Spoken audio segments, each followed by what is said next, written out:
Auditeurs de Radio Matania, je vous salue dans le merveilleux et beau, précieux nom de notre Seigneur Jésus-Christ. C'est le moment de la prédication sur votre radio, Radio Matania, et j'ai le plaisir d'introduire donc une prédication du pasteur Claude Missidibazi qui a pour titre « Mieux connaître le Seigneur par la prière ». Mieux connaître le Seigneur par la prière, une prédication qui a pour texte de référence celui d'Éphésiens, chapitre 1, du verset 15 au verset 23. L'épître de Paul aux Éphésiens, le chapitre 1, du verset 15 au verset 23. Le serviteur de Dieu, donc, interviendra sur une rubrique qui est pertinente, la prière. Nous donnons ainsi les clés de l'exaucement à la prière. Ce sera un focus intéressant sur l'illumination qui est indispensable pour accomplir la volonté de Dieu. Je vous recommande vivement cette prédication, je vous invite à la partager autour de vous. Vous pouvez avoir sa transcription en résumé écrit sur notre site www.eglisematania.com. Que le Seigneur vous bénisse abondamment.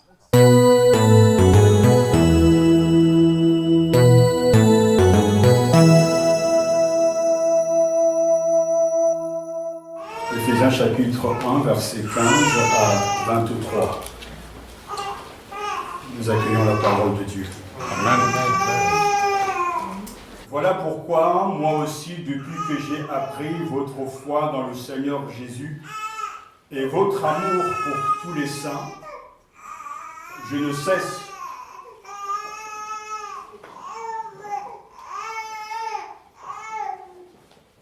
ça arrive, les enfants, c'est comme ça. Que Dieu bénisse. Sa maman également. Voilà pourquoi moi aussi, depuis que j'ai appris votre foi dans le Seigneur Jésus et votre amour pour tous les saints, je ne cesse de rendre grâce à votre sujet. Lorsque je fais mention de vous dans mes prières, que le Dieu de notre Seigneur Jésus-Christ, le Père à qui appartient la gloire, vous donne un esprit de sagesse qui vous le révèle et vous le fasse vraiment connaître. Qu'il ouvre votre cœur à sa lumière pour que vous sachiez quelle espérance vous donne son appel, quelle est la richesse de sa gloire, de l'héritage qu'il vous fait partager avec les saints. Quelle immense puissance il a déployée en notre faveur à nous, les croyants. Son énergie, sa force toute puissante, il les a mises en œuvre dans le Christ, lorsqu'il a ressuscité des morts et fait asseoir à sa droite dans les cieux. Bien au-dessus de toute autorité, pouvoir, puissance, souveraineté et de tout autre nom qui puisse être nommé non seulement dans ce monde, mais encore dans le monde à venir. Oui, il a tout mis sous ses pieds. Et il a donné au sommet de tout pour être à l'Église, qui est son corps, la plénitude de celui que Dieu remplit, lui-même totalement. Amen. Amen. Prions le Seigneur.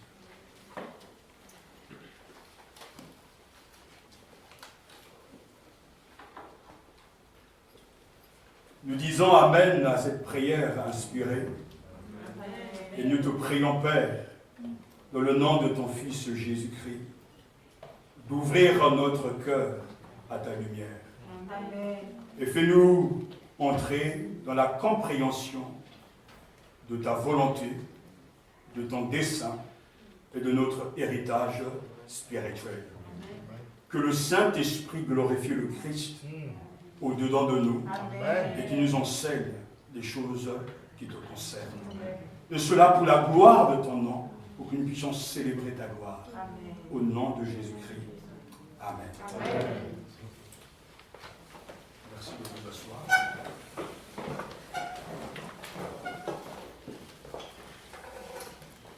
Nous avons le compte rendu de la prière de l'apôtre Paul. Paul prie que les Éphésiens, les croyants à Éphèse, parviennent à une meilleure connaissance de Dieu. De toutes les requêtes qu'il aurait pu formuler, celle-ci arrive, je pense, en tête de liste.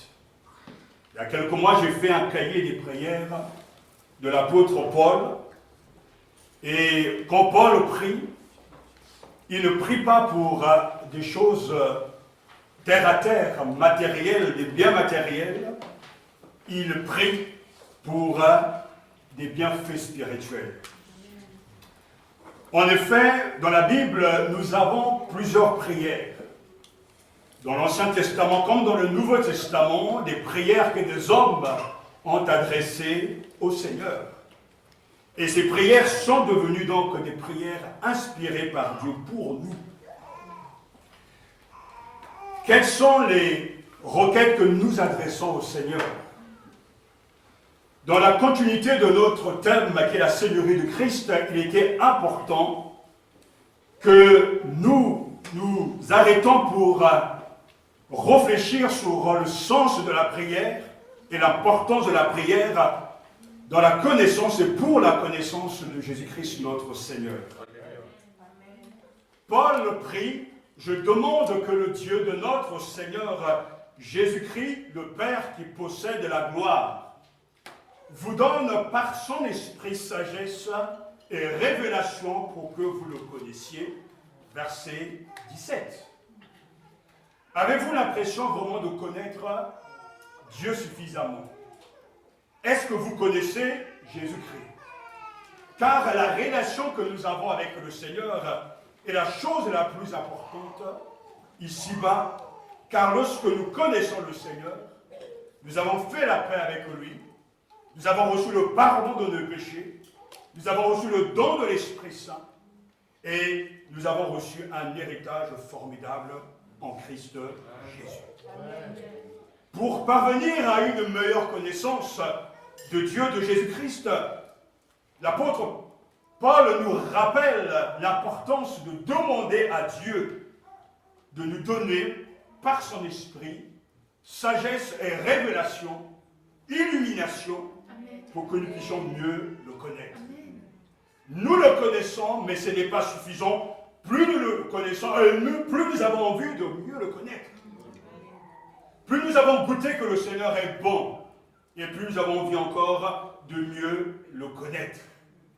Ainsi l'apôtre nous dit bien, c'est pourquoi, moi-même ayant appris votre foi dans le Seigneur Jésus-Christ, et votre amour à l'égard de tous les saints, je ne cesse de rendre grâce à votre sujet et de faire mémoire de vous dans mes prières. Dans ce compte rendu de la prière de Paul, il débute par des actions de grâce. Je ne cesse de rendre grâce, de remercier le Seigneur à votre sujet. C'est pourquoi, montrant que ce que cette prière nous apporte est lié au contexte des versets précédents. C'est pourquoi c'est la conclusion de ce qui précède. Mais ce qui précède, c'est quoi? C'est la riche bénédiction, les richesses que Dieu nous a données. Au chapitre 1 toujours d'Éphésiens, verset 3, l'apôtre ouvre ce catalogue de bénédictions en disant « Dieu nous a bénis de toutes les bénédictions spirituelles dans le lieu céleste en Christ. » Et il va énumérer, lister toutes ces bénédictions, allant bien sûr de l'élection au sceau de l'esprit, l'adoption, la rédemption. C'est pourquoi, devant un si grand catalogue de bénédictions, je ne peux que m'arrêter pour rendre grâce à Dieu et pour prier pour vous, afin que Dieu vous donne un esprit de révélation et de sagesse qui vous le fasse vraiment connaître. Nous devons rendre grâce à Dieu.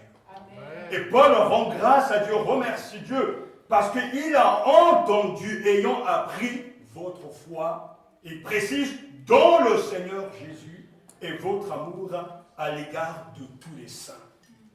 Nous rendons grâce à Dieu. Je ne cesse de rendre grâce à votre égard en faisant mention de vous à l'occasion de mes prières. J'ai entendu, j'ai appris que votre foi reste fixée et stable en Jésus-Christ, notre Seigneur. L'attitude de la communauté qui vit dans la foi et l'amour est une occasion, un motif d'action de grâce. Lorsque dans une église locale, les chrétiens restent attachés à la vérité, restent attachés au Seigneur, nous avons donc des motifs de rendre grâce à Dieu. Amen. Nous devons le louer lorsqu'il y a l'amour dans la communauté. Non pas un sentiment d'amour, non pas faisant semblant d'amour, mais lorsque l'amour, la vraie charité, l'amour agapé, habite et se transmet au milieu de nous, nous avons de raisons de rendre grâce au Seigneur. En sachant l'œuvre de Dieu chez ses frères, Paul remercie le Seigneur. Ce matin, est-ce que tu peux aussi rendre grâce à Dieu? Rendre grâce à Dieu pour la fidélité de sa parole. Rendre grâce à Dieu pour la foi de ceux qui n'ont pas baissé les bras, qui ne sont pas déconnectés de Jésus-Christ et qui restent des chrétiens qui aiment tous les saints. Dans cet épître, l'apôtre, bien sûr, exalte la Seigneurie de Christ.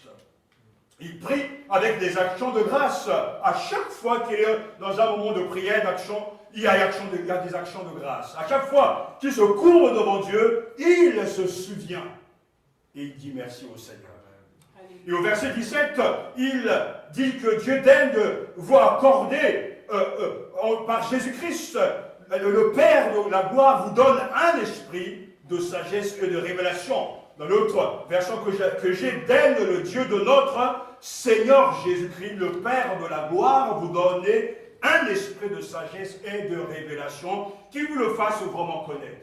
Paul rend grâce pour l'amour, pour bien sûr la foi des saints, mais il prie également, et il s'adresse à qui? Il s'adresse à Dieu, le Dieu de notre Seigneur Jésus-Christ, le Père de la gloire.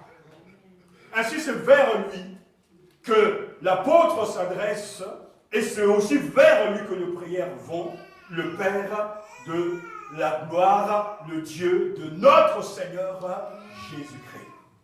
Nous sommes en train de nous rappeler de ce thème capital. Il est question que Dieu, le Dieu de notre Seigneur Jésus-Christ. Le titre au Seigneur, nous l'avons vu, Kyrios, signifie que Jésus est réellement le Messie. Jésus est réellement le Sauveur et le Maître de l'univers. Le mot Seigneur signifie que Jésus est le patron, le boss, le chef.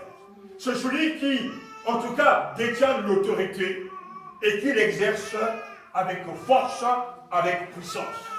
Il a reçu ce titre de Seigneur selon Philippiens chapitre 2, car Christ est devenu un simple homme et Dieu l'a souverainement élevé et lui a donné le nom au-dessus de tout nom, le titre de Seigneur, c'est-à-dire le même nom que Dieu le Père. Et dans Actes chapitre 2, verset 36, l'apôtre Pierre, terminant son serment après la venue du Saint-Esprit, dira que toute la maison d'Israël sache donc avec certitude que Dieu a fait Seigneur et Christ, ce Jésus que vous avez crucifié. Ainsi, quand nous proclamons et quand nous nous adressons à Jésus, le Christ, nous sommes en train de nous tourner vers le Jésus historique. Ce Jésus-là qui jadis a vécu, a marché sur la terre, ce Jésus qui est mort, enseveli, et que Dieu le Père a ressuscité d'entre les morts. Et à cause de sa mort, Dieu le Père l'a ressuscité d'entre les morts, l'a souverainement exalté, et il l'a fait asseoir à sa droite dans les lieux élevés. Ainsi, il est devenu le Seigneur, c'est-à-dire Dieu au même titre que le Père, à cause de son obéissance, de son humilité et en tout cas tout ce qu'il a accompli pour le Père. Et pour nous également, Dieu l'a souverainement élevé. Tel le Dieu de notre Seigneur Jésus-Christ. Ainsi, quand nous prions et que nous nous adressons à Jésus et que nous l'appelons Seigneur, nous devons constamment nous rappeler que nous nous adressons à celui qui est Dieu. Nous nous adressons à celui qui a vaincu les forces du mal.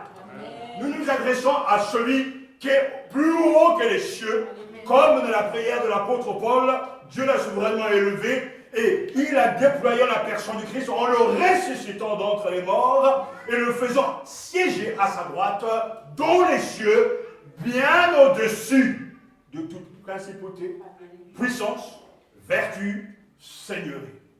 Et de tout autre nom qui pourra, en tout cas, se nommer. Le Christ est Seigneur. Et ici, Paul demande vraiment au Père, le Père de la gloire, de donner à tous les croyants un esprit de sagesse et de révélation qui vous le fasse vraiment connaître. On ne peut pas connaître les choses de Dieu si ce n'est par l'Esprit de Dieu. Mais il est important de souligner, Dieu vous donne. C'est un don gratuit. Cette prière repose sur la certitude que Dieu fera pour tout croyant ce qu'il a déjà fait pour le Christ en le faisant bénéficier de la résurrection. Les choses de Dieu sont voilées pour le païen. Et dans 1 Corinthiens chapitre 2, l'apôtre Paul, écrivant, dit lui-même, Dieu nous les a révélés par l'Esprit, car l'Esprit sonde tout, même les profondeurs de Dieu. Personne ne connaît les choses de Dieu si ce n'est par l'Esprit de Dieu. Ainsi, nous avons besoin pour connaître ce qui concerne le Seigneur, Dieu lui-même, nous avons besoin de recevoir un esprit de révélation et de sagesse pour mieux le connaître. Il faut demander à Dieu la connaissance de Dieu lui-même et de croître dans cette connaissance. Et je demande au Dieu de notre Seigneur Jésus-Christ, au Père glorieux, de vous donner l'esprit de sagesse qui vous le révélera et vous le fera vraiment connaître. On ne peut pas connaître le Christ sans une œuvre de l'Esprit de Dieu. Et c'est pour ça qu'il prie qu'il illumine les yeux de votre cœur. Cette expression est importante parce que qu'il illumine les yeux de votre cœur. Le cœur dans la Bible étant le siège des pensées, des sentiments, de l'intelligence. On pourra ici aussi, selon le terme cardiaque, dire qu'il illumine les yeux ou de votre pensée. Parce que le cœur est le siège des pensées, de la volonté, des sentiments. L'on peut être vivant et pourtant être aveugle. Et quand la lumière de Dieu manque, lors de la prédication de la parole de Dieu, on peut repartir à la maison comme on est venu, sans que rien ne change, parce que seul Dieu peut illuminer les yeux de notre cœur pour vous faire voir. Pour vous faire voir. Et cela est nécessaire de nos jours, car être chrétien, ce n'est pas avoir une belle profession de foi, mais vivre réellement des réalités bibliques. Amen. Le Christ n'est pas ce que je dis de lui, mais ce que je vis de lui. Amen. Et on peut avoir des belles professions de foi, très bibliques, et étudier même une théologie systématique, la théologie systématique, mais sans pourtant faire l'expérience de Dieu lui-même en réalité.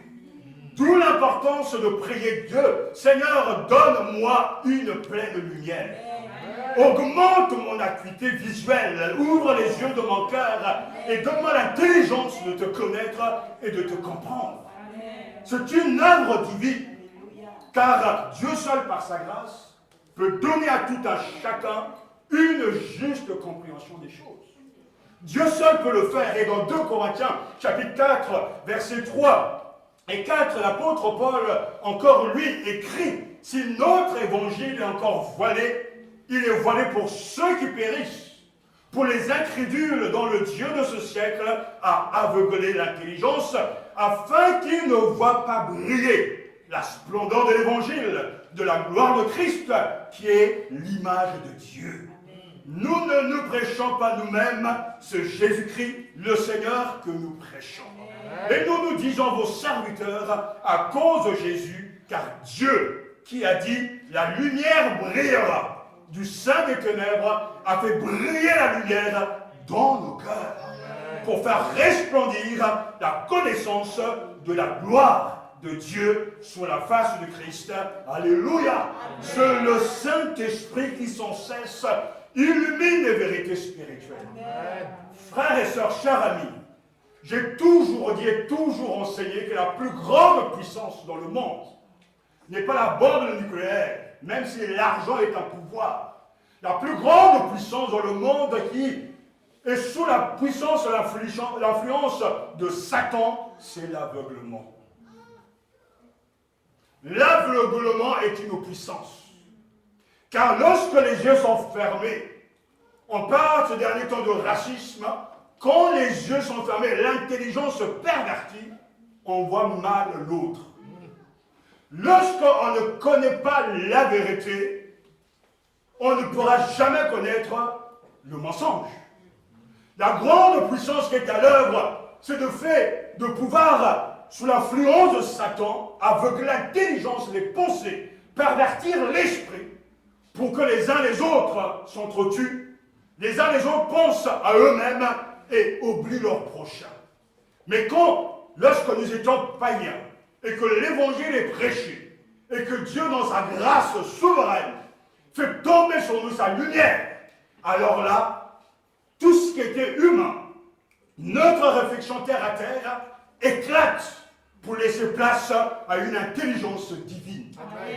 On peut être intelligent dans le monde, dans les choses terre à terre, intelligent en mathématiques, être fort en physique, chimie ou en biologie et autres matières, mais être totalement pauvre et aveugle concernant les choses de l'esprit.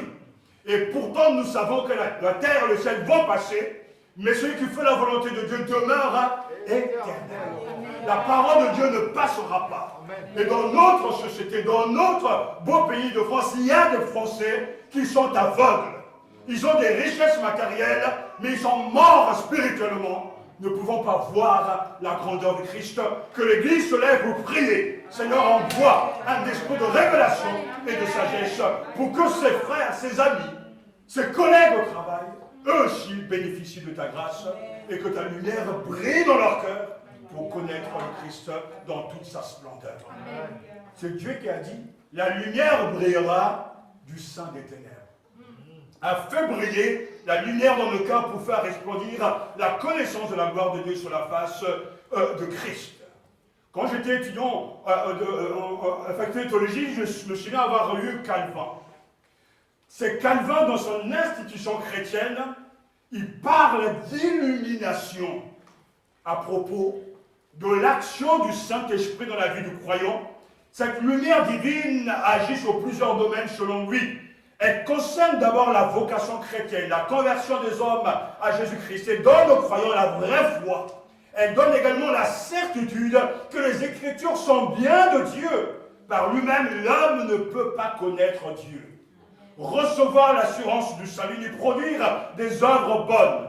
De la vocation efficace, l'illumination du Saint-Esprit se joint à la prédication de la parole, de sorte que le ministère de la parole ne doit son efficacité qu'au Saint-Esprit. Je vous l'ai dit, je suis calviniste. Je crois que Dieu a réellement choisi et appelé. La lettre tue et l'esprit vivifie. La parole de Dieu est une puissance. L'évangile est une puissance. Mais cette puissance, ce n'est pas en nous. Cette puissance découle de celui qui parle. Et celui qui parle, c'est Dieu. Celui qui veille sur sa parole afin de l'accomplir. Le Saint-Esprit est l'applicateur par excellence de cette parole. Il prend de ce qui est à Jésus et nous l'annonce. Et quand l'illumination est là, écoutez-moi, celui qui reçoit l'illumination du Saint-Esprit est différent. Car Paul le dit très bien, qu'il illumine les yeux de votre cœur. C'est-à-dire, quelqu'un qui jadis pouvait avoir un bandeau sur les yeux, tout d'un coup ce bandeau est enlevé et il le voit clair. Il voit le Christ dans son cœur via la parole de Dieu. Il comprend qui est Jésus. Il sait que Jésus est vivant. Il sait que le péché conduira à la mort. Il sait que le Saint-Esprit est une réalité. Il sait que le royaume de Dieu est une réalité. Parce que le Saint-Esprit, le grand applicateur de l'œuvre de Christ, rend réel ce qui est de Jésus. Amen. Mais où nous donne-t-il le rendez-vous? Mais c'est dans le cœur. Qu'il illumine les yeux de votre cœur pour vous faire voir. Et on voit bien dans la Bible qu'à chaque fois que la lumière de Dieu brille dans le cœur de quelqu'un, la personne change radicalement, automatiquement. En fait, celui qui ne change jamais démontre qu'il n'a jamais vu cette lumière. L'apôtre Paul sur le chemin de Damas, Actes chapitre 9, il pensait rendre service à Dieu, rendre un culte selon Dieu, mais le Seigneur ressuscité lui est apparu. Et dès qu'il a vu cette gloire, le Paul qui persécutait l'Église a dit au Seigneur que ce que je dois faire. Dans Actes chapitre 16, l'apôtre Paul prêche et Dieu va ouvrir les yeux d'une femme qui s'appelle Lydie pour qu'elle écoute et qu'elle accepte ce qui est enseigné. C'est une œuvre de Dieu. Sur le chemin d'Emmaüs, deux disciples découragés, Luc chapitre 24, vont à l'encontre, à l'envers du chemin qu'ils doivent absolument suivre le Seigneur ressuscité. Alléluia. Vint et fit route avec eux. Que va-t-il faire pour les ramener dans la bonne voie? Il va décortiquer les Écritures pour eux. Et leur cœur est brûlant d'amour. Et au moment de la célébration de la Sainte Seine, leurs yeux vont s'ouvrir. Et ils repartent pour annoncer que réellement, Jésus est ressuscité. Il y a quelques années, alors que j'étais qu'un adolescent, je cherchais le Seigneur. Et là, alors que j'étais, en tout cas, au lycée, et que j'allais prier dans un jardin pour avoir un peu de tranquillité, le ciel s'est ouvert. Le Christ a paru à mes yeux, à l'intérieur de moi. Je ne vous parle pas d'une vision de quelqu'un qui se promène, non. Mais c'est une lumière éblouissante qui a pénétré mon âme et qui a chassé l'obscurité. Et Colossiens chapitre verset 26 à 27, il dit, mais Christ en moi, l'espérance de la gloire. J'ai vu le Christ au-dedans de moi. J'ai grandi dans une famille chrétienne. Tu peux aller au catéchisme. Tu peux même parler de Jésus. Tu peux venir tous les dimanches à l'église. Tu peux lire ta Bible selon la tradition. Mais il faut une lumière divine pour rendre le Christ vivant pour toi. Et ça, c'est l'œuvre de Dieu. Et c'est pour cela que celui qui a les yeux ouverts ne peut jamais être trompé. Amen. Alléluia.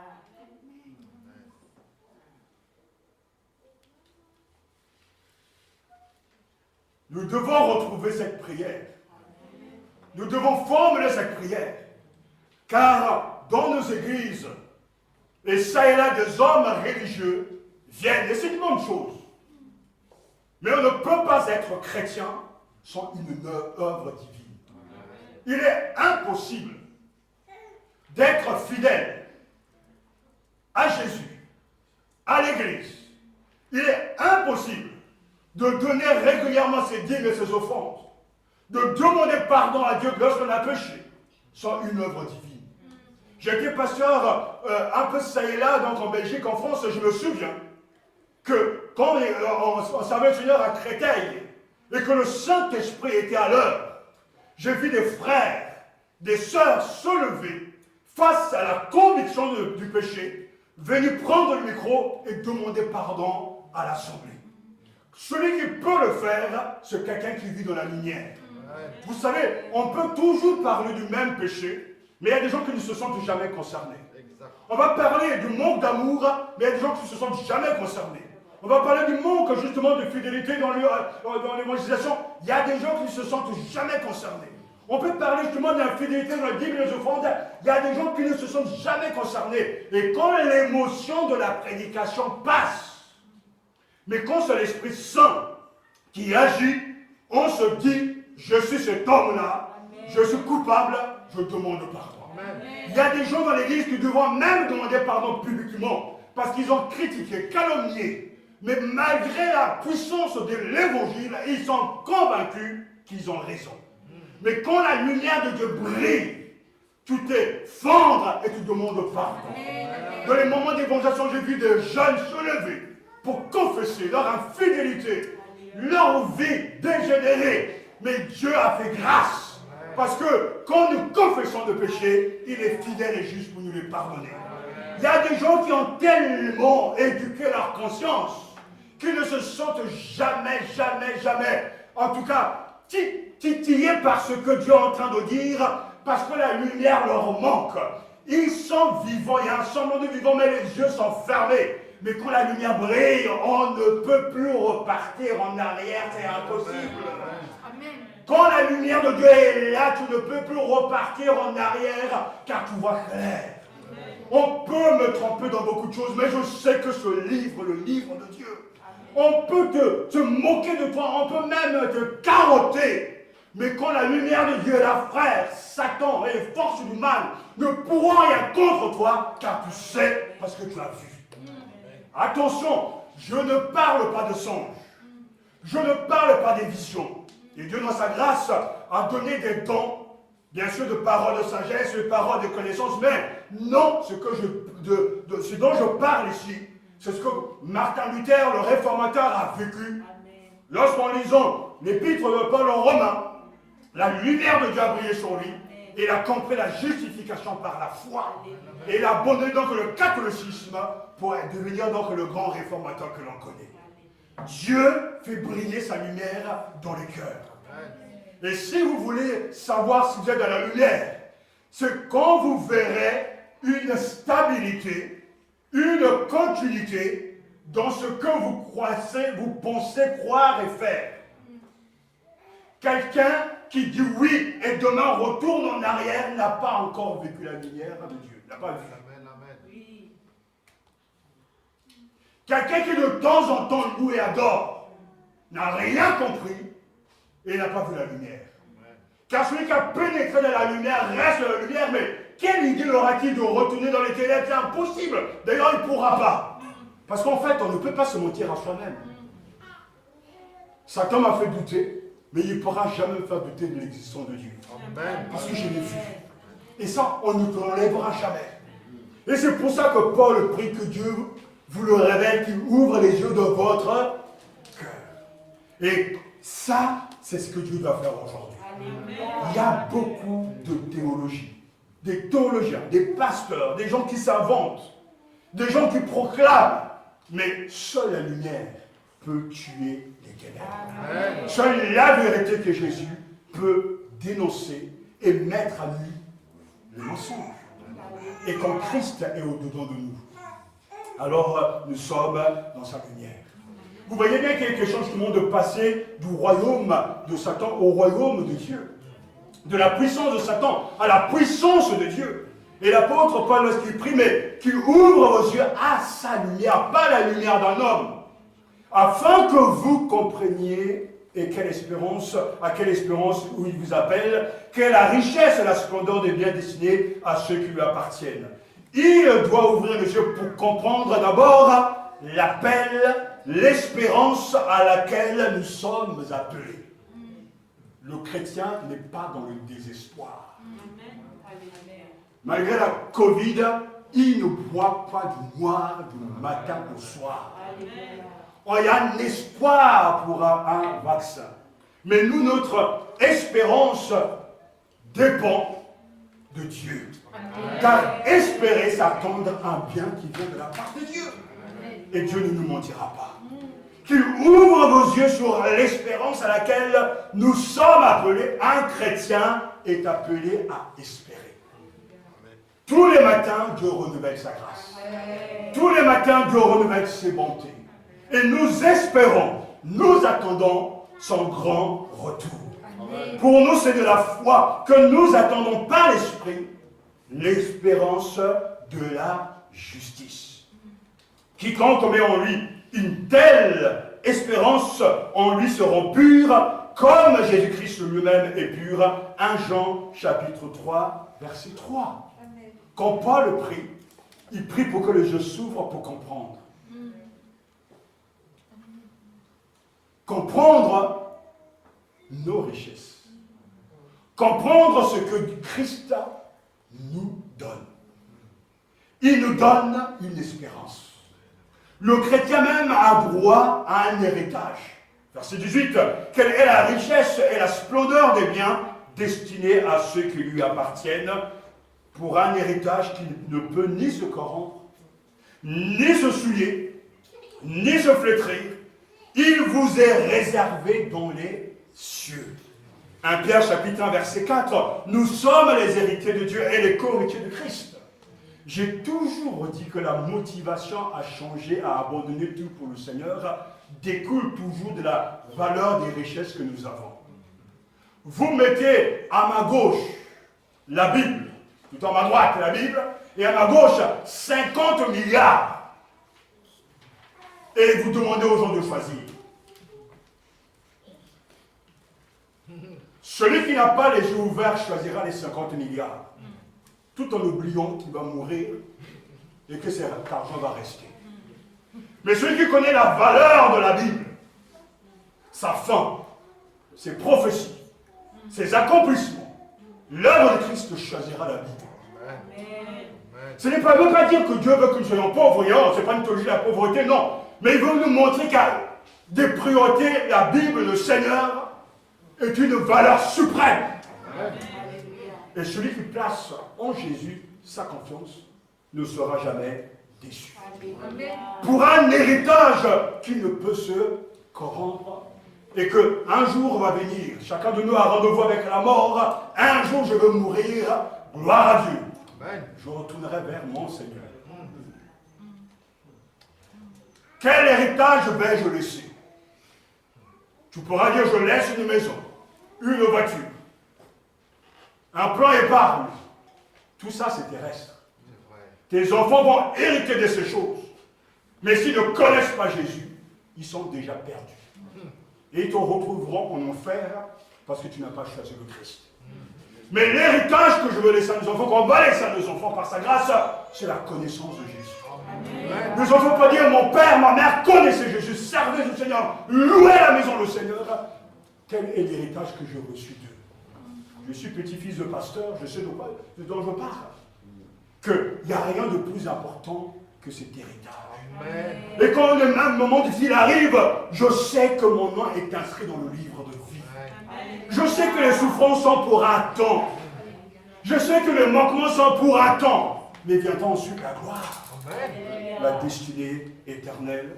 Pour un héritage qui ne peut ni se corrompre, ni se souiller, ni se flétrir, il vous est réservé dans les cieux. Amen. Il prie pour comprendre cet héritage. Il prie pour comprendre la grandeur infinie de sa puissance, verset 19, et qu'elle est envers nous qui croyons l'infinie grandeur de sa puissance, se manifestant avec efficacité par la vertu de sa force. Il a déployé en Christ, en le ressuscitant d'entre les morts et en le faisant asseoir à sa droite dans les lieux célestes, au-dessus de toute domination, de toute autorité, de toute puissance, de toute dignité et de tout nom qui peut être nommé non seulement dans le siècle présent, mais encore dans le siècle à venir. Il a tout mis sous ses pieds et il l'a donné. Verset 22, pour chef suprême à l'Église, qui est son corps, la plénitude de celui qui remplit tout en tous. Alléluia. Amen. En fait, in fine, pour aller vers la conscience, c'est ce que Paul demande que Dieu s'ouvre. Pour comprendre l'espérance, l'héritage, mais comprendre la puissance surprenante, vivifiante de Dieu, c'est-à-dire la puissance de sa résurrection. Et il a dit, il a déployé, il a opéré. Comment? Mais déjà lorsque Dieu agit avec son Fils, Parce qu'il a ressuscité d'entre les morts.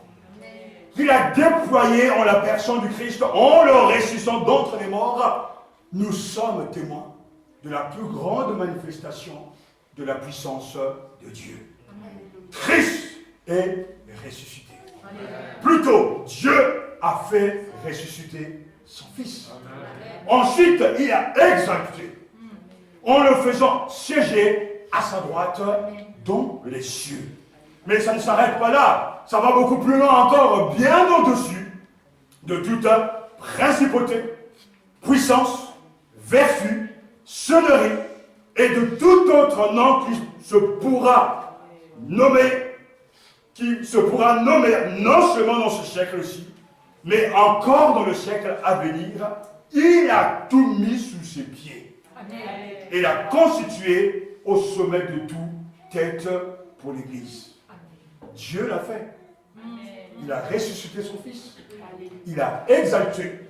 Et il a permis que tout l'univers soit à ses pieds. Et il a fait ce don à l'Église.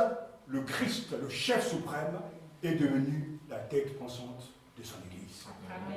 Je sais que ces vérités vous dépassent. Et que, comme je l'ai dit tout à l'heure, seule la lumière de Dieu peut vous faire voir et vous faire pénétrer ces vérités. Souvenez-vous que ces vérités bibliques ne tomberont jamais et ne pénétreront jamais dans votre cœur sans une discipline de vie. Ce n'est pas en écoutant et en prenant quelques notes que vous allez saisir, non, il faut se mettre à genoux et relire, réécouter, encore et encore, jusqu'à ce que l'œuvre du Saint-Esprit illumine ces vérités pour vous. Et qu'est-ce qui va se passer? Il y aura un changement de la manière de louer. J'étais en train de penser à la louange. Deux fois, on force les gens à louer. Deux fois même, certains subissent la louange parce qu'ils ne sont jamais conscients et n'ont pas compris les bénédictions que Christ nous a offertes. Parce que dès qu'on prend conscience de la lumière de Dieu, de ce que Jésus est et a fait, la louange déborde. Donnez 1 milliard à quelqu'un et observez-le, il va jubiler. Il va sauter. Il va peut-être pas le dire à tout le monde, mais tout le monde saura que quelque chose lui est arrivé en bien. Parce qu'il a eu le privilège d'avoir de l'argent. Donnez le Christ à un vrai croyant. Il jubile. Il saute. Il va le crier. Comme cet aveugle-né dans Jean chapitre 9. Je ne sais pas qui il est, mais je sais que j'étais aveugle, mais maintenant je vois. Alors, même si vous ne croyez pas que le Fils de Dieu, mais moi je sais que jadis j'étais aveugle, mais maintenant je vois. Et je vois la valeur des choses. Je vois que Christ a la valeur. Je vois que son œuvre a la valeur. Je vois que l'adoption est une valeur sûre. Le son de l'esprit est une valeur sûre. La rédemption est une valeur sûre. Et le chrétien déborde de louange. On ne le force pas à louer, non. On ne subit pas la louange. C'est l'expression de la vie de celui qui sait dans la lumière de Dieu. Pas le louer constamment. Était-il riche matériellement? Non. Avait-il une maison? Non. C'était un itinérant, c'était un voyageur pour le Seigneur, mais il était dans le contentement. Et comme je lui parlerai un jour, il connaissait la valeur suprême de Jésus-Christ pour qu'il a tout abandonné.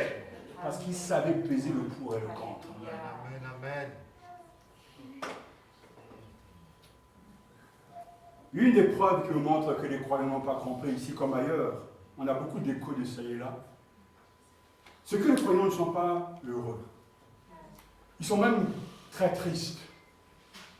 Et quand on les questionne sur les raisons de cette tristesse, de ce mécontentement, de ces bouderies, de cette mélancolie, etc., en fait, tout est lié à leur vie terrestre. Ils veulent une vie facile. Ils veulent que Dieu leur accorde sa bénédiction pour avoir un bon mari, un bon job, des enfants sages, la réussite matérielle. Mais en fait, ils n'ont pas compris que ça, ce n'est pas ce que Jésus offre. Ils sont en train de se bousiller, excusez-moi l'expression, le cerveau, Ils sont en train de s'abonner à l'angoisse, à la dépression, parce qu'ils n'ont pas compris que Jésus leur offre pas ces choses. Dans sa bonté, il peut vous offrir ces choses, mais ce n'est pas ça le salut. Le salut, c'est le pardon de Dieu. C'est la réconciliation avec Jésus-Christ. Le salut, c'est le don de l'Esprit. Et ces gens viennent à l'église pour chercher Dieu. Quand ils ne connaissent pas Jésus, ils viennent à l'église, c'est bien. Et le Seigneur peut le sauver. Mais lorsque l'on croit en Jésus, on vient à l'église non pas pour recevoir une bénédiction matérielle. On vient à l'église pour être plus saint. Pour être plus pieux. Pour être plus obéissant. Mais quand la motivation est d'ordre matériel, on repart déçu. Certains vont quitter même la son dit, le pasteur ne parle que de péché, il ne parle que de Jésus, de son histoire, etc. Mais vous voulez que je vous parle de quoi d'autre? C'est ce qu'il y a dans la Bible. On parle de qui? De celui qui est ressuscité d'entre les morts, qui est élevé au plus haut des cieux. Ah, si seulement ce petit voile pouvait tomber. Si seulement ce petit voile pouvait être déchiré, et que le Christ resplendissant, magnifique, soit vu et compris. Le Père l'a ressuscité et la résurrection proclame, il vit et il vit toujours. Amen. Alléluia. Son exaltation atteste qu'il règne et il régnera toujours. Amen. Et sachez-le, alléluia, l'accent est mis sur Dieu, c'est Dieu qui l'a fait. Il est où aujourd'hui Jésus? Le lieu où l'habitation, l'adresse de Dieu est où? Le cœur du croyant.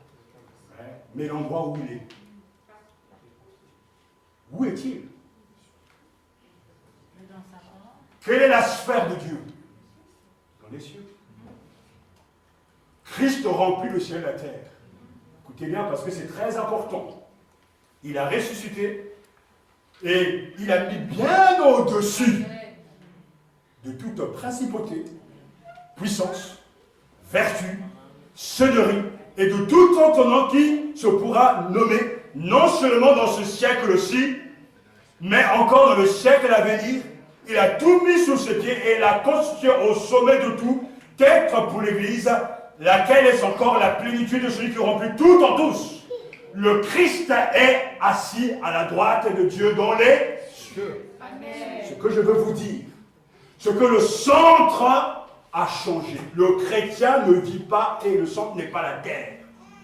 Son centre est céleste. Amen. Il commence de là-haut pour regarder en bas. Et pas l'inverse.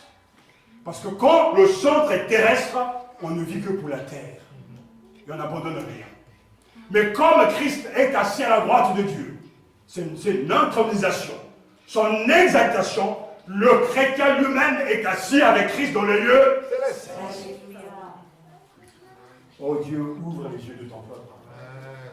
La richesse de ta gloire.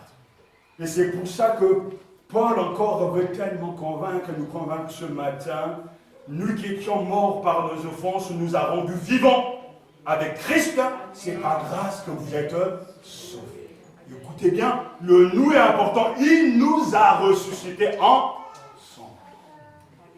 Et nous a fait asseoir ensemble. Où ça? Sur la terre? Non. Dans les lieux célestes. À quel endroit? En Jésus-Christ. C'est là la position de celui qui croit. À l'instant même où je vous parle, je suis assis là-haut. Tout croyant qui croit en Jésus-Christ est assis avec Christ dans les lieux célestes. Et Paul le précise bien au-dessus de toute domination, autorité, sonnerie. C'est-à-dire que les forces qui pouvaient nous séparer, nous sommes au-dessus. Le chrétien est en union avec le Seigneur, entre dans sa victoire, vit, respire l'atmosphère de Jésus entre guillemets, sa place est en Christ. Amen. Ainsi, Dieu l'a fait et l'a donné pour chef suprême à l'Église. Et que Christ est devenu la tête de l'Église. Cela veut dire, frères et sœurs, mais comprenez-le une bonne fois pour toutes, l'Église ne faillira jamais. Amen. À l'instant même, il est déjà assis avec Christ dans les lieux. Satan est déchaîné, laissez-le se déchaîner. Satan continue à casser, troubler, embrouillé, laissez-le faire. Christ est déjà assis dans les lieux célestes. Les chrétiens sont associés en lui, ensemble, ensemble. Ce fameux sous en grec, avec lui, assis dans les lieux célestes. Et le chrétien, en vérité, il va marcher selon la position qu'il a aujourd'hui, qui est un héritage céleste. C'est pour ça qu'il est heureux.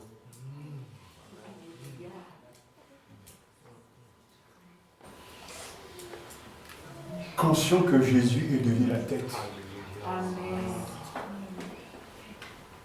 Et que tout a été mis sous ses pieds. Les démons, les seigneuries, les autorités. Je ne sais pas quel est cet esprit, ce démon, qui est si fort. Mais son pouvoir a été renversé quand Dieu a relevé Jésus-Christ d'entre les morts. Ce n'est pas simplement sa résurrection qui nous intéresse, mais c'est aussi son exaltation. Amen. Son exaltation s'accompagne de l'assujettissement de tous les pouvoirs, tous les règles, les seigneuries, tout lui est soumis. Et nous arrivons, pourquoi nous comprenons que nous avons prié, Seigneur, montre-nous que Jésus est Seigneur. Ouvre le cœur de tes enfants. Vous savez, je rêve en rêve d'une église qui a compris ça. Et qui va bouillonner. Vous savez pourquoi on a donné à cette assemblée le nom de Matania? Quelque chose de la louange va exploser ici. Et une louange alimentée de la vérité. Amen. Cette vérité sur Jésus.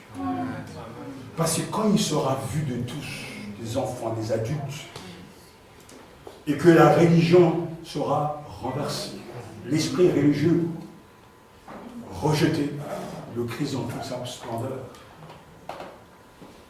habitant en nous par la foi, il y aura des louanges. Amen. J'ai vécu le réveil.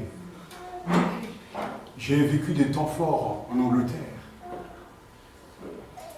Et ma référence reste du fait que quand Jésus est réellement le Seigneur de ta vie,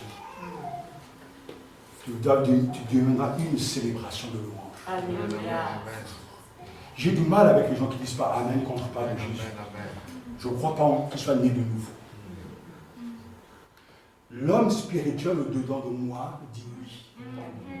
Ce matin, je vous disais que le Seigneur était à dimanche passé. On ne le voit pas en vision, on ne le voit pas, mais sa présence remplit mon homme spirituel. Je suis attiré vers lui parce que mon homme spirituel ne peut qu'être attiré vers lui. Sa présence n'est pas dans mon corps, mais au-dedans de moi. Alléluia. Et j'aimerais que ce soit une expérience pour tout un chacun. Pendant 3 jours, cette présence est là. C'est comme on m'avait mis du parfum, le parfum de Dieu. Tu dors et il est présent dans ton esprit et tu ne t'efforces pas à penser à lui. Ton esprit va vers lui.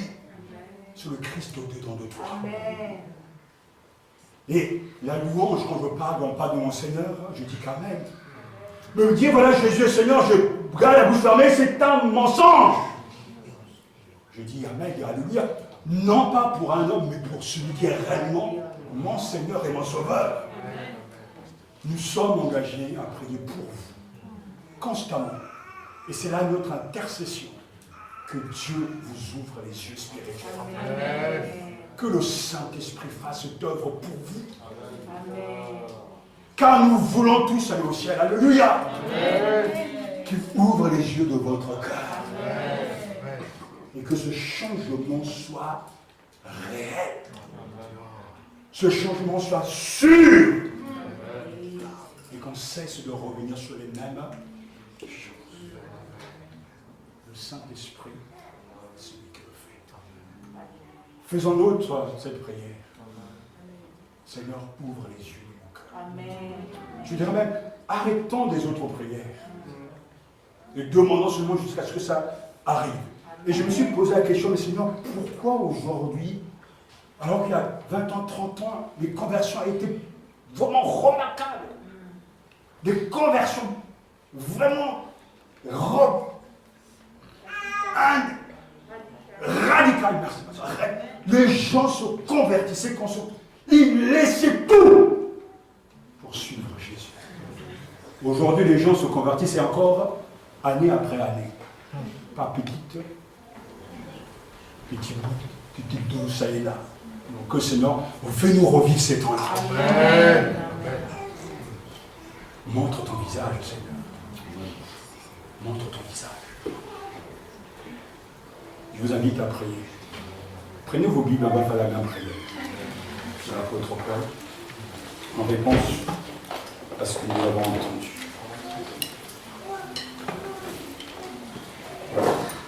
À partir du verset 17. Que chacun puisse lire dans sa version, tablette. Nous prions avec foi. Que le Dieu de notre Seigneur Jésus, le Père à qui appartient la gloire, me donne un esprit de sagesse, de le réveil, et vous le fasse vraiment connaître. Qu'il ouvre votre cœur pour que vous sachiez l'espérance vous donne son âme. Que la richesse de ça, de l'héritage qui vous fait partager avec les. Quelle immense puissance il a déployée en notre faveur, en nous les croyants, son énergie, sa force toute puissante, il les a mis en œuvre dans le Christ, parce qu'il a ressuscité les morts, les fait asseoir à sa droite dans les cieux, bien au-dessus de toute autorité, pouvoir, puissance, souveraineté et de tout autre nom qui puisse être nommé, non seulement dans ce monde, mais encore dans le monde à venir. Lui, il a tout mis sur ses pieds. Il a donné au sommet de tout, tête à l'Église, qui est son corps, la plénitude de celui qui Dieu remplit le Maire de sa vie.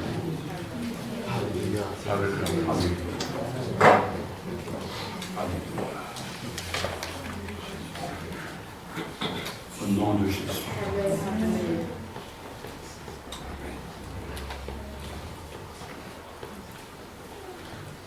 Ouvre les yeux de mon cœur. Amen. Pour voir. Haut et élevé. Rayonne à la lumière.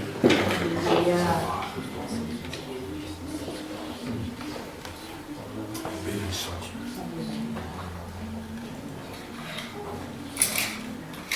On va chanter ce cantique. Nous voulons adorer le Seigneur. Parce que l'illumination vient aussi lorsque nous siégeons à la louange. Dieu éclaire, déchire le voile. Dieu qui a dit que la lumière brille du sein des ténèbres a fait briller sa lumière.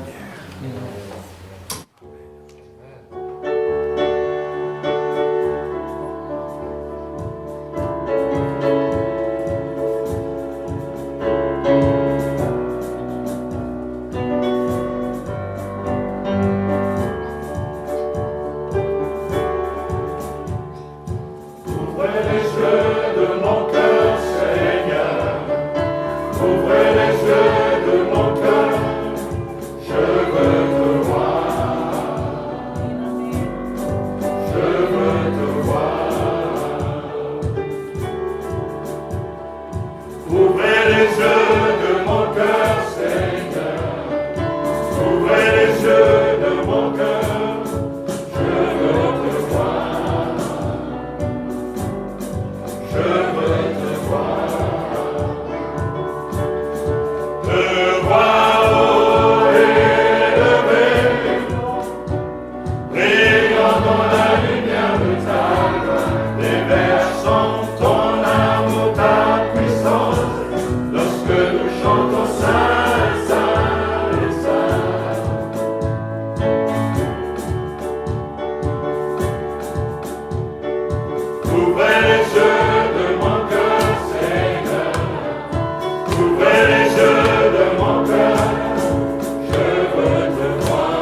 Quand Jean t'a vu à Patmos, le Christ resplendissant,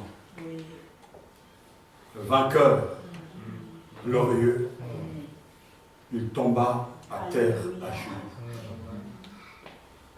Saisi de crainte, de peur, car le glorieux, le merveilleux Seigneur, lui témoignait de sa grandeur, de sa puissance et de sa suprématie.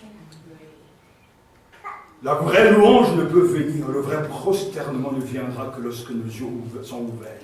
Amen. Notre orgueil sera brisé et nous tomberons à genoux. Avec ce sentiment de crainte, cette peur, mes yeux ont vu le Seigneur. Malheur à moi. Seigneur, nous trafiquons, nous balbutions dans la louange. Nous trafiquons nos vies spirituelles. Nous nous consolons d'une fausse espérance. Ouvre les yeux des cœurs. Que le Christ ressuscité se montre à nos enfants, à ceux qui se disent anciens. Rencontre tout un chacun. Que ta lumière brille pour chasser le manteau de mensonge, pour déchirer le voile qui empêche de te toucher, de t'aimer et de te servir. Seigneur, ce matin, montre-toi à ton peuple. Sors de ta lumière. Toi qui vis dans une lumière inaccessible, qu'aucun homme ne peut voir, ni pénétrer. Révan, Ostigi. Et que cette lumière tombe sur nous pour tuer, détruire nos mensonges. Pour nous libérer des liens de Satan qui tient captif les gens dans les mensonges d'une fausse assurance de salut. Seigneur, que ta lumière tombe sur nous via ta parole, par la puissance du Saint-Esprit, pour que nos corps, nos âmes et nos esprits soient totalement à toi. Que ta lumière brille dans le ténèbres, pour que la sonnerie de Christ ne soit pas simplement une confession de foi, mais une vérité vécue au quotidien. Viens, Seigneur, et rencontre ton peuple. Ici et ailleurs, dans toutes les églises, toute la France, dans les assemblées, que ta lumière en ce temps de crise brille. Pour que les Français soient libérés des liens de Satan, de l'esclavage, Seigneur, des tromperies, des manœuvres du malin. Que le Dieu de ce siècle, qui a aveuglé l'intelligence des uns et des autres, pour qu'ils ne puissent pas voir resplendir la connaissance et la puissance de l'Évangile. Seigneur, démontre une fois de plus la puissance de ta résurrection. Nous croyons que Dieu, le Père, t'a ressuscité d'entre les morts, et t'a souverainement élevé. Et toi-même, tu l'as dit, tu as reçu tout pouvoir dans le ciel et sur la terre. Seigneur, que ce pouvoir, cette puissance de ta résurrection se manifeste au milieu de nous. Vois les cadavres dans cette église. Vois l'esprit, Seigneur, de religiosité. Vois les traditions qui sont encore nôtres au milieu de nous. Seigneur, ressuscite ton peuple. Et que l'esprit vivifiant soit à l'heure. Pour que les œuvres des ténèbres soient démasquées. Et que le Christ mort et ressuscité soit notre ami, compagnon de route. Seigneur, ne nous laisse pas repartir. Ne laisse pas ce genre repartir comme ils sont. Je veux que, Seigneur, le sentiment, ou bien, Seigneur, l'émotion qu'ils ont pu peut-être, Seigneur, avoir, soit balayée par des faits bibliques dans leur cœur. Amen. Qu'ils soient changés pour de bon. Alléluia. Qu'ils entrent et marchent dans ta lumière. Seigneur, pourquoi tant de messages?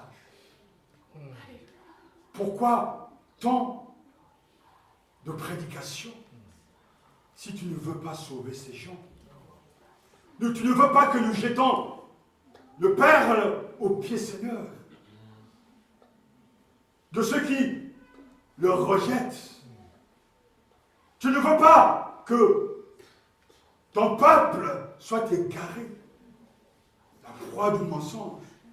Non, tu veux que la vérité soit au fond du cœur. Seigneur, qu'est-ce que tu veux faire de lui qui est là, de celle-là qui ne change pas? Seigneur, qu'est-ce que tu veux faire de lui, d'elle, qui s'est endurcie, dont la conscience est éduquée, dont une fausse assurance mène tout droit en enfer? Arrête-les, Seigneur. Amen. Rencontre-les comme tu l'as fait pour ton serviteur Paul sur le chemin de Damas. Arrête-les et montre-leur qui tu es. Comme tu nous l'as donné en ce début d'année, ce mot d'ordre, arrêtez et sachez que je suis Dieu. Je domine dans les cieux et sur la terre. Seigneur, arrête-nous dans nos folies. Arrête-nous dans le mensonge. Arrête-nous dans nos caricatures. Dans cette foi qui est bizarre, qui manque de vitalité. Ce manque de joie, de paix, de stabilité. Seigneur mon Dieu, tu es vrai. Je suis témoin que tu es vivant, que tu existes, que le royaume de Dieu est une réalité, que l'évangile est une puissance pour le salut de quiconque croit. Bénis tes serviteurs qui continuent d'annoncer ta parole. Garde-les et apprends, Seigneur, à tes serviteurs à manier l'épée de l'Esprit qui est la parole de Dieu. J'ai confiance en toi. Je sais que tu as déjà vaincu. Je sais que tu connais tes élus. Je sais que tu as prié pour tes élus. Je sais qu'aucun ne se perdra. Je sais et j'ai la certitude que tout est déjà accompli. Seigneur, sois loué, sois adoré pour le triomphe de la croix. Sois béni, sois loué pour la victoire de la lumière. Sois béni, sois loué pour la victoire de la vérité. Oui, nous chanterons un jour dans ta gloire. Amen. Alléluia. Que Dieu vous bénisse. Que Dieu vous bénisse. Que le Christ ressuscité soit avec vous. Amen.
Vous appréciez Radio Matania?